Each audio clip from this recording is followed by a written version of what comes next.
যুগপুরুষোত্তম পরম প্রেমময় শ্রী শ্রী ঠাকুর অনুকূল চন্দ্রের শ্রীচরণে আমার শতকোটি প্রণাম। পরমারাধ্যা জগজ্জননী শ্রী শ্রী বড়মায়ের শ্রীচরণে আমার শতকোটি প্রণাম। পরম পূজ্যপাদ আচার্যদেবের শ্রীচরণে আমার শতকোটি প্রণাম। যারা ইউটিউবের মাধ্যমে আমাকে শুনছেন সকল ভক্তিমতী মায়েদের এবং দাদাদের আমার রানন্ত জয়গুরু অন্তরে অন্তঃস্থল থেকে প্রীতি ও শুভেচ্ছা রইল। আশা করি আপনারা সকলে ভালো আছেন ঠাকুরের আশীর্বাদে। আমরা যারা সৎনাম নিয়েছি, ঠাকুরের শ্রীচরণে আশ্রিত আছি, তাদের বিশ্বাস যে প্রভু আছেন, তিনি আমাদের মঙ্গল করবেন। হে প্রভু, জানি না আমার কিসের মঙ্গল, তোমার ইচ্ছাই মঙ্গল। তাই আশা করি আপনারা সকলেই ভালো আছেন এবং ইষ্টকর্মে সকলেই রত আছেন। আজকে একটা সুন্দর বিষয় ইষ্ট প্রসঙ্গের মাধ্যমে আপনাদের সামনে তুলে ধরব। আর বিষয় হচ্ছে চাঁদকে নিয়ে।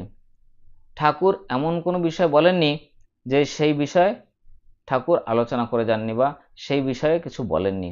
প্রত্যেকটা বিষয়ে ঠাকুর আমাদের বলে গেছেন, কিন্তু আমরা অনেকেই সেইগুলি অনেক গ্রন্থ থেকে বা কোনো ঋত্বিক দাদা হোক বা কর্মী হোক বা কোনো বিশিষ্ট ব্যক্তির কাছে জানারও চেষ্টা করি না। তাই আমরা সেই জিনিসগুলো জানতে পারি না, সেই বিষয়বস্তুগুলো আমরা বুঝে উঠতে পারি না। তাই আমাদের জানার চেষ্টা করতে হবে যে পরম প্রেমময় শ্রী ঠাকুর অনুকূল চন্দ্র আমাদের কি বলেছেন, তিনি কি কি বিষয় নিয়ে আলোচনা করেছেন, কি কি বিষয় সবার সামনে তুলে ধরেছেন। আমাদের প্রত্যেকটা বিষয় জানার চেষ্টা করতে হবে। তার মধ্যে একটা বিষয় আজকে আপনাদের সামনে এই ইষ্ট প্রসঙ্গের মাধ্যমে আমি তুলে ধরার চেষ্টা করছি, আর সেটা হচ্ছে চাঁদ। এই বিষয় নিয়ে চাঁদের চন্দ্রায়ন 3 পৌঁছে যাওয়াতে আমাদের সবার কৌতূহল বেড়েছে চাঁদ নিয়ে। চাঁদ নিয়ে বারবার কৌতূহল ছিল। চাঁদের আলোকে স্নিগ্ধ জ্যোৎস্নার চাঁদ যেন ডাকে সবাইকে। পূর্ণিমার রাতে চাঁদের আলো যেন এক মায়াময় ঘোর সৃষ্টি করে। কত কবি, কত লোক চাঁদ নিয়ে ছড়া কবিতাও লিখেছেন, তার আর হিসাব রাখার মুশকিল। চাঁদ উঠেছে ফুল ফুটেছে, চাঁদ উঠেছে ফুল ফুটেছে, কদম তলায় কে, হাতি নাচছে ঘোড়া নাচছে সোনামণির। এটা পড়েনি এমন বাঙালি পাওয়া দুষ্কর। চাঁদ নিয়ে অনেক গবেষণা হয়েছে। চাঁদে প্রথম মানুষ গেছে 1969 সালে। আমেরিকার বৈজ্ঞানিকরা ভারতের আগে আরো 2টি মিশন পাঠিয়েছিল, কিন্তু সাফল্য তেমন ধরা দেয়নি। গত 23 আগস্ট সন্ধ্যা 6টা 48 চন্দ্রায়ন 3 চাঁদের দক্ষিণ মেরুতে অবতরণ করতে সক্ষম হয়। সারা ভারতবাসী আনন্দে উদ্বেলিত, উদ্ভাসিত, সবাই আনন্দে মাতোয়ারা। আমাদের চন্দ্রায়ন এখন চাঁদে নেমেছে। সকল বৈজ্ঞানিক ও ওই কাজে যুক্ত সকল কর্মীবৃন্দ, সূর্য ও চাঁদ নিয়ে কথা উঠল। পরম প্রেমময় যুগপুরুষোত্তম শ্রী ঠাকুর অনুকূল চন্দ্র বসে আছেন, অনেক ভক্তবৃন্দ ওনাকে নিয়ে ঘিরে বসে আছেন। ঠাকুর ওনাদের সঙ্গে কথাবার্তা বলছেন। অনেকেই আছে তারা প্রশ্ন জিজ্ঞাসা করছেন।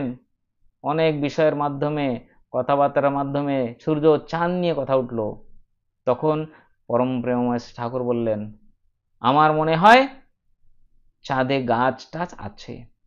গাছগুলি চিকন, এখানকার মতো মোটা নয়, অনেকটা সুপারি গাছের মতো।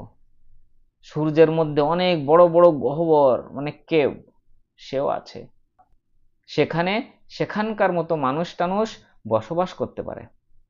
গাছপালা আছে, সূর্যের মধ্যে গহ্বর আছে, বায়ুমণ্ডলের সংঘাত আছে, তবে অত আগুন নাই।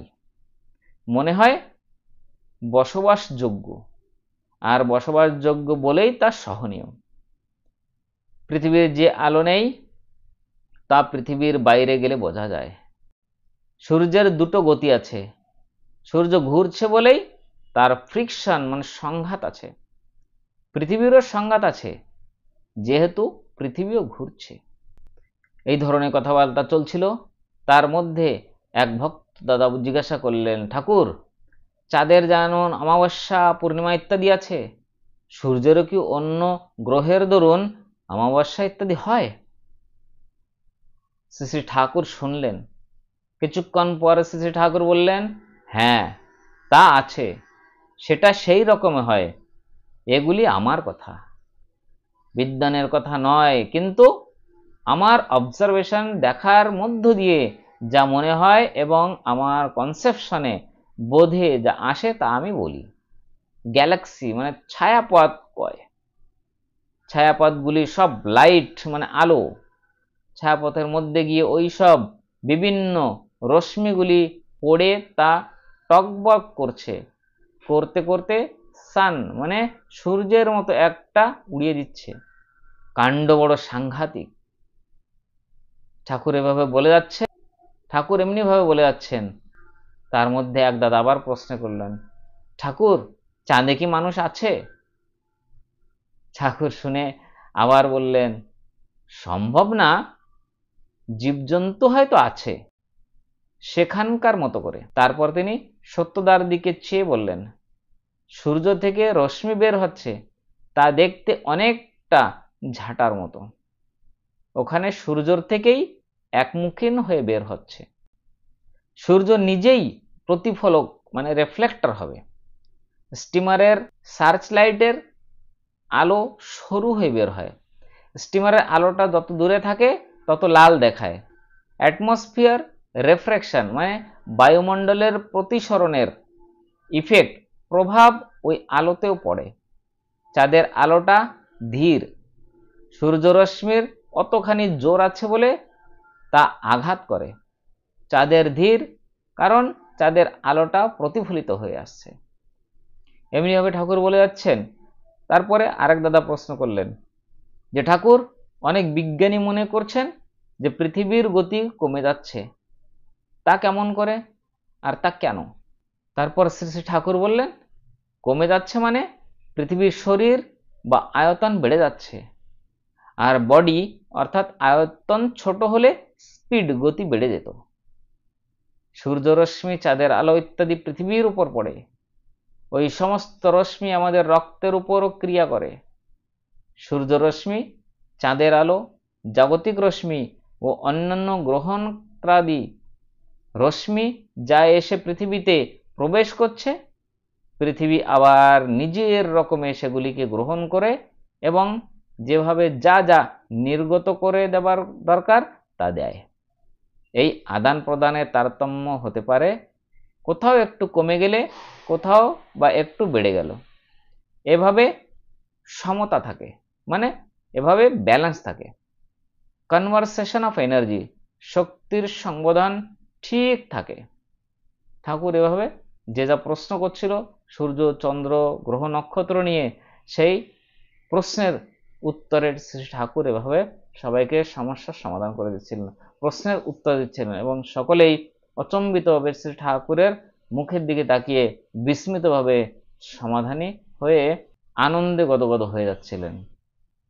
শ্রী অসীম কুমার হালদারের লেখা সূর্যচন্দ্র ছায়াপথ থেকে এটাকে নেওয়া হয়েছে। তথ্যসূত্রে আছে আলোচনা চৈত্র মাসের 1430 এপ্রিল 2024। পরম প্রেমময় শ্রী ঠাকুর অনুকূল চন্দ্রের রাতুল চরণে আপনাদের সকলের মঙ্গল প্রার্থনা করে আজকের ইষ্ট প্রসঙ্গ এখানেই সমাপ্ত করছি। আশা করি আপনারা সকলে ভালো থাকবেন এবং ঠাকুরকে মাথায় নিয়ে চলার চেষ্টা করবেন। ডিপি ওয়ার্কের কাজ চালু আছে, সকলেই সহযোগিতা করবেন এবং যতদূর সম্ভব আপনারাও এগিয়ে আসবেন এই কাজে।